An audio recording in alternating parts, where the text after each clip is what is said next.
அறிந்தும் அறியாமலும் தெரிந்தும் தெரியாமலும் புரியாமலும் செய்த குற்றங்களையும் பாவங்களையும் தவறுகளையும் பொறுத்து மன்னித்து காத்து ரசித்து அருள வேண்டும்.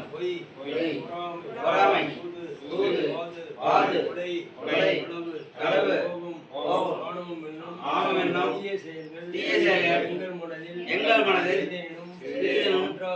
பற்றாத வண்ணம் எங்களை காத்தருள வேண்டும். நாங்கள் அன்போடும் நேர்மையோடும் ஒழுக்கத்தோடும் வணக்கத்தோடும் பக்தியோடும் புத்தியோடும் கல்வியோடும் ஞானத்தோடும் ஜீவகாருண்ய இரக்கத்தோடும்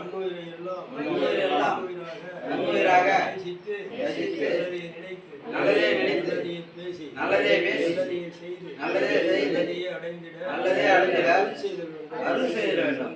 சங்கரா, இம்மையிலும் வறுமையிலும் துணை நின்று எங்களை காத்தருள வேண்டும். இறைவா, இம்மையிலும்